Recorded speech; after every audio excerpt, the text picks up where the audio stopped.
The most successful people are thinking about their purpose, their compass, the way they set their sails. The winds, the storms hit all of us, but we can choose how we want to set the sail. And that sail should be set according to that purpose that we have for our life. So working on someone else's dream is very dangerous, to find that you have only become part of somebody else's vision and that you haven't really set your own.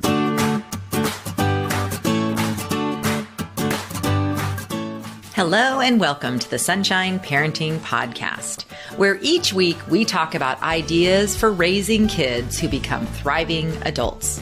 I'm your host, Audrey Monkey. I'm a summer camp director, writer, and speaker, and I've had the privilege of working with thousands of children, teenagers, young adult counselors, and parents over the past 3 decades. My husband Steve and I are raising 5 kids who currently range in age from 15 to 25. So my interest in raising kind, optimistic, self-reliant kids who become thriving adults is personal as well as professional. I'm so excited for the arrival soon of my new book, Happy Campers: 9 Summer Camp Secrets for Raising Kids Who Become Thriving Adults.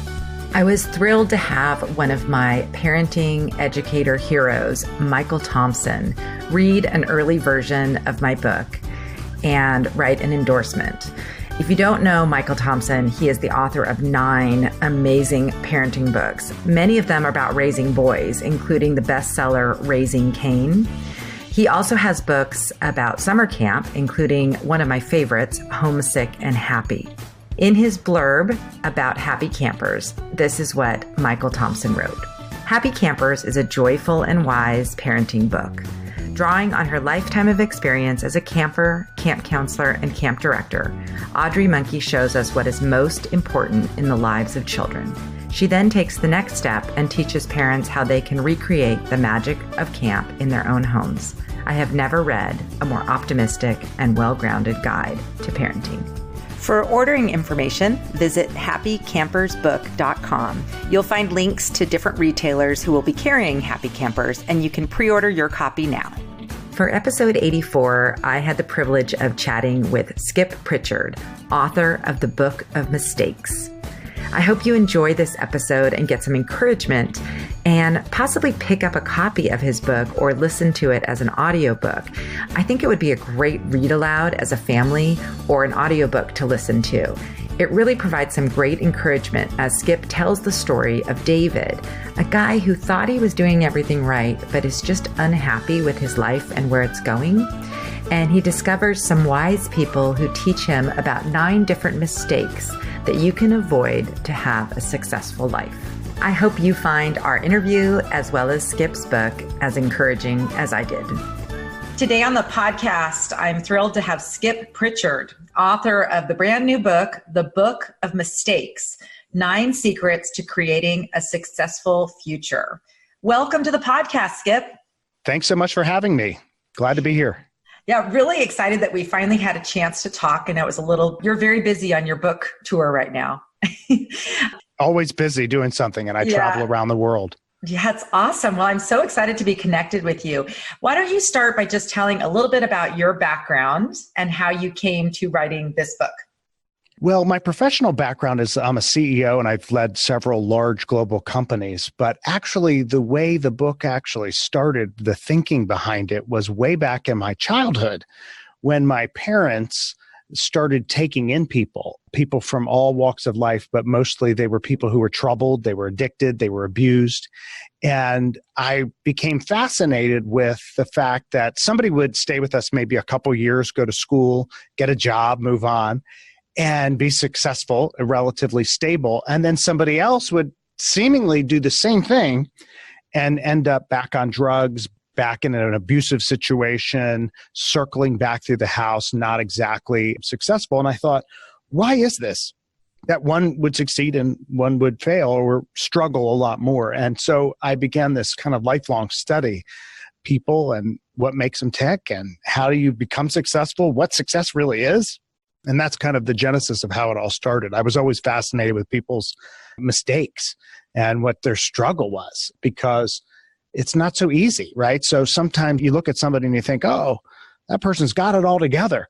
And then you peel it back and go, wow, they've gone through some tough times and somebody else is going through some tough times. And you start to understand why. And it just really is illuminating, I think, to all of us to learn those lessons from people, not just their success, but their struggle as well. Yeah, absolutely. Well, I loved the format of your book. And before we started recording, I mentioned that I did feel a lot of similarity to like the energy bus idea, that fable. So it tells a story that's very relatable about a real person that struggles with many of the same things that many of us do. And then these lessons learned from these different kind of mentors or guides along the way. And each one teaches about one mistake that this character can learn from. So also, I wanted you just to share who you think this book is best for, because I have some ideas, but I want to hear what you think.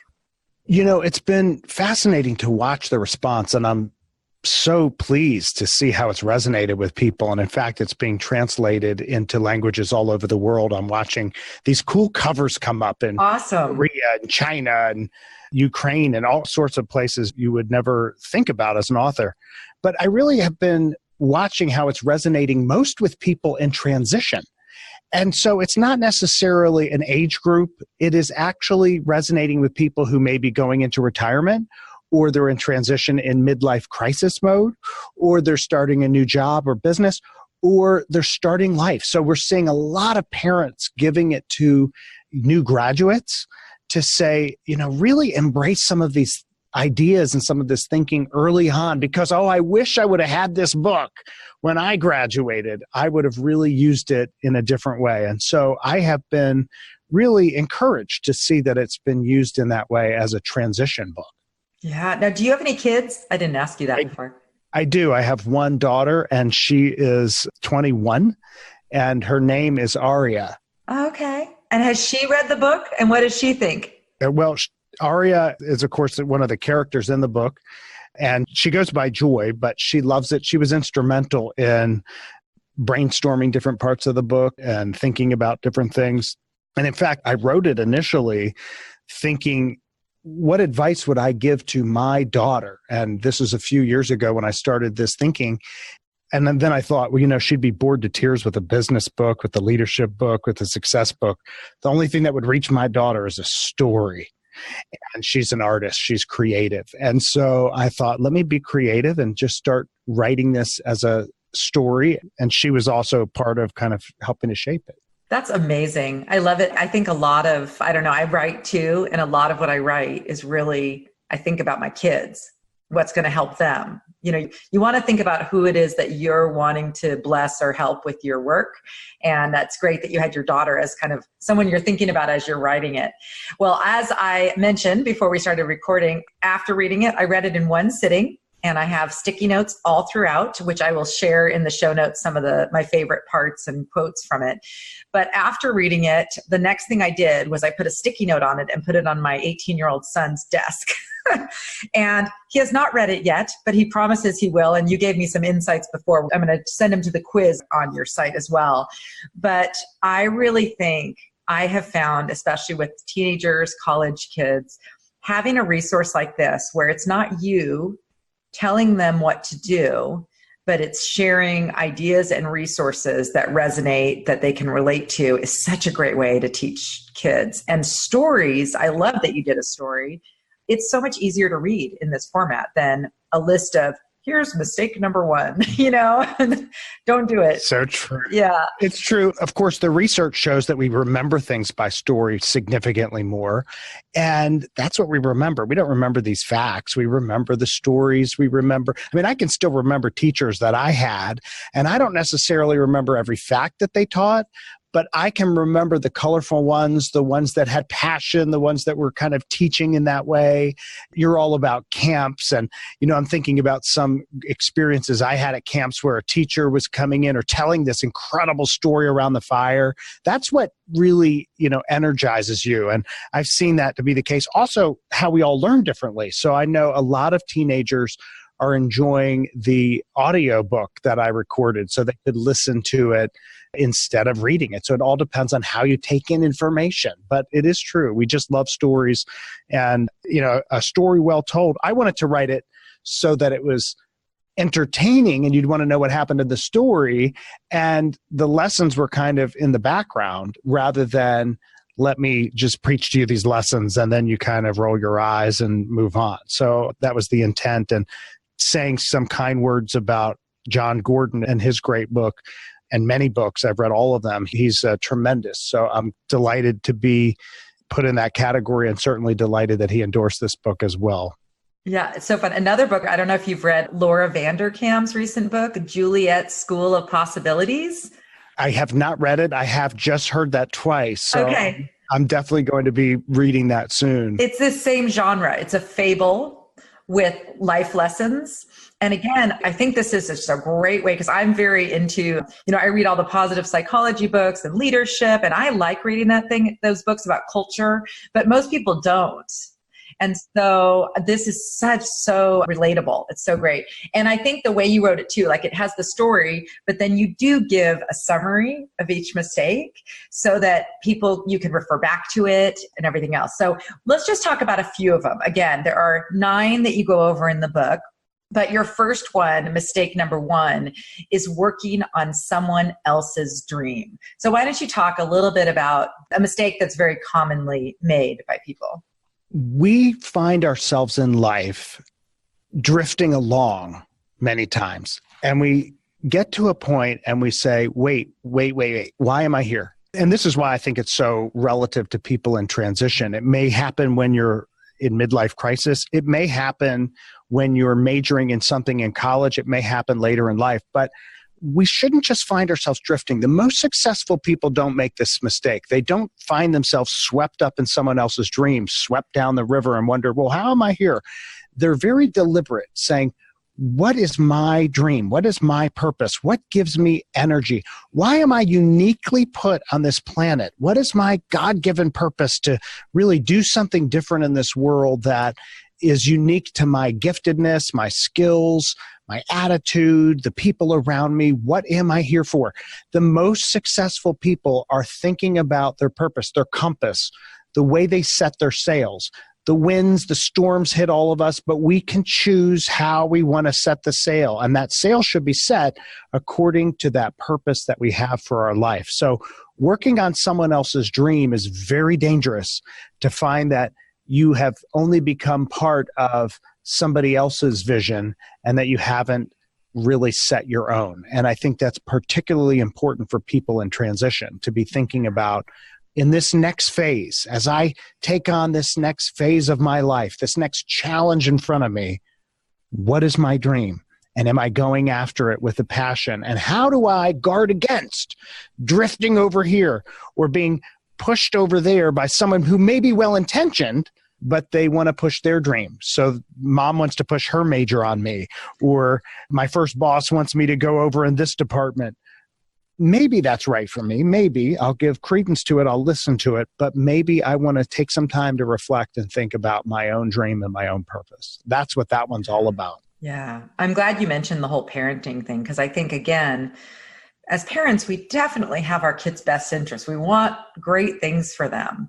But it's very hard sometimes to separate our own dreams from theirs. I think we need to focus. I think as a parent, I always say the modeling of what we do is the most important thing we do for our kids, because if they see us working on our own dreams, they will then learn, oh, that's a thing you can do. You don't have to go with the flow or get the same kinds of jobs that other people have. And so I really like that. I think also it's really important for both parents and kids to be working on their own separate dreams. Yes. And so often in life, we learn to look at life through the lens that we think about things. And so even as parents, sometimes well-intentioned, we're looking at it through our lens, and then we impose that lens on the child. And it becomes important to say, okay, instead of imposing that lens, instead what I want to do is share my values. I want to share my principles. I want to share how I approach life and model that, like you said. But the methodologies, the ways you do it, that's going to be uniquely yours. And I want to help you awaken that dream within yourself and think about your own purpose, because your lens is different than mine. And that's a good thing. I want to encourage that. Let's not think, because oftentimes as kids, I remember we would think, well, I should be looking at it the way dad does. I should be imposing mom's view. And the more mature approach to that is, as we learn to just put that aside and say, I want to learn from that. I want to extract the best I can from it, but I need to set aside mom and dad's view at some point, because though well-intentioned, they're looking at it in a different way. Right. I see a lot of people, a lot of these young adults who are working at camp who are conflicted because what they want to do, or an area, a field, something that they want to pursue, is not what their parents dream of for them. The parents have dreams, of law school, medical school, certain professions. Maybe it's one of the parents' professions. Maybe it's in the family, a family business, whatever it might be. And it's really difficult for these young adults to be able to say, I think I want to do something different. And I think as parents, we need to really be careful, because our kids do look to us. They want us to be happy for what they're doing and be proud of them. And so, gosh, I just think this is such an important thing, because you can go through your whole life pursuing someone else's dream. It's so obviously a dangerous thing to happen. I'll tell you, two things make me think of it. One is I am a lawyer, and then I went into sales, which tells you, though, that's a little unusual, right? To say, okay, I'm not going to do this. I'm going to go this direction. And the danger is, as parents, we want to help. And sometimes kids are going through different things. I mean, their brain isn't fully matured until a certain age, all of these things. So if they say, hey, dad, dude, I want to go be a surfer and that's my dream. The question is, maybe that's true. Maybe you'll be a world-renowned surfer and have this whole business around it. You could be maybe that's your dream. Or maybe I'm put on this earth to guard you against yourself, because that is not exactly what is best for you. And mother knows best, from that song in the movie. Who knows, right, what it is? And that's the mystery of life. I don't think there's any way that we could say, no, this is your absolute answer. But we have to guard against either side of, let's not go over here, to determine what is your dream, what is your purpose, what gives you energy, what are you uniquely gifted at, and to help guide people. I've seen the reverse too. I mean, I would watch my mom counsel people who would come into our house, and some of them would have this big dream. You mentioned being a doctor. I'm going to be a doctor. I'm going to be a medical student, etc. And the young woman I'm thinking of had serious learning disabilities, could not read, not to be critical, but very, very low IQ, did not have the ability intellectually to be an advanced medical neurologist kind of thing. She was thinking brain surgeon, etc. Admire the dream. But what my mom would try to do was say, okay, let's look at the why. Let's look at what's underneath of that. Let's look at your giftedness. Oh, you want to help people? Maybe we should steer you over here to use that giftedness and use that love you have for people and this service mentality, and you want to help, and maybe channel you into maybe volunteering at the nursing home a little bit to see if this is something that is interesting you and sparks ideas, and maybe there's a profession here. And so there's a way to do that without, offending the person. And the reverse could be the two as well. I saw that where somebody wasn't aiming high enough. So it could be either way. But until you find that unique place, it is a challenge for us to have this artistic, scientific mix of how to find my purpose. Right. Just asking those questions, though. Your mom sounds awesome. Was this a formal program, or just how did people find this, opportunity to come to your house and get this support? We would often ask that. I would remember some people would come in, had been referred by an abuse center in town. Other found our number, a lot of referrals from other people. There was a hospital that did psychiatric work in the area. We had people who had multiple personality, on and on and on. But it was almost a mystery of how certain people would land there. People would be hiding, right? That would be one, where an abusive situation, and we're very concerned about safety. So yeah, a whole range of people and circumstances, but what a wonderful opportunity. And when you see people broken, I think it gives you a deeper understanding, and you learn later in life, even as a CEO of a major company, that if you treat everyone like they're broken and hurting, you're probably right more of the time than you think. And so it gives you a little bit of empathy because we're all experiencing different challenges, and that's what life's all about. But the question is, how do you overcome them? Right. Absolutely. Well, obviously it worked. This influence on you was so tremendous because you're continuing your parents' work in a different way of helping others and spreading the word about how to have a good life. And it was kind of, you were listening probably to all that counsel for these people while you were growing up. Absolutely. And taking it in all the time and making sure you're constantly learning. Jim Rohn used to say, work harder on yourself than you do on your job. And I think that's a big thing that I believe on. I tell students, work harder on yourself than your grades. Work harder on your job is not the solution. It's working harder on yourself. And when you think about a grade or you think about a prize, if you think about an award, if you think about a race, that's temporary. Now, it may be good to have these goals, but really think about who am I becoming and what am I developing, because that's where the major difference will make in your life to become more successful. Sure. Well, I want to talk about, I'm trying to decide which mistake, because I think we have time to talk about one more. And I think the one I want to focus on is mistake number 3, which is accepting excuses, because I think that's something that, I don't know, we all can have the tendency to say all the reasons why we just didn't have time to exercise today, or we didn't really just finish this task that we had put on our goals for this week, or, whether it's little things or big things, I think that's just the human tendency. So why don't you talk a little bit about that mistake? Mistake in accepting excuses is one that I see in the business world. It's one I see for people all along. Excuses are dangerous. We can have an excuse in our head. Some people are so good. They have an art of making excuses, and they're so good at it. You think, wow, that was amazing. If you would have spent the time and creativity on doing it, it would have been much more effective than the time and creativity on making an excuse. A few years ago, we interviewed Rich Gaspari. He was former Mr. Universe, and he was here for the Arnold, this huge bodybuilding competition that happens in Columbus, Ohio. And he's also the CEO of Gaspari Nutrition, hugely successful.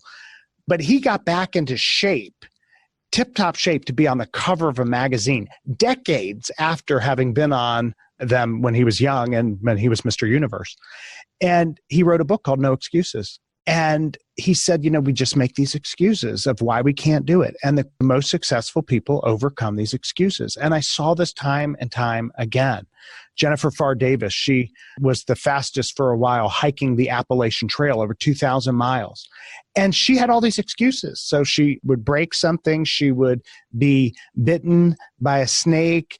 Her eyes were frozen shut. I mean, all of these things that would have stopped us. They said, oh, a woman can't do this. You can't go north to south. Well, she said, a woman can do it. I can go north to south. A hiker can beat a runner. I can beat lightning strikes that hit me and animals that bite me, and I'm going to break this record. And she did. She did it by overcoming those excuses. How do you overcome that voice inside that's saying, you can't, you're not enough, you're not good enough, you've never been able to do this. What makes you think you can do this? The key to success is overcoming those negative voices. Stop this idea of making excuses. You know what? The excuse that you tell to somebody else, I don't even care about that much. It's the excuse you're telling yourself. As I say in the book, people quote it a lot, is the most important microphone in the world is the one inside your mind. Guard it with everything you have. Watch what you're putting into your mind, what you're reading. And don't let a voice come up to that microphone and blast your internal subconscious with excuses and reasons why you can't and this and that. No, guard that microphone and reprogram it so that you hear a voice saying, you can do this. You should wake up and run. You can go out there and do this. You can be back on the cover of this magazine. You can whatever you want to do.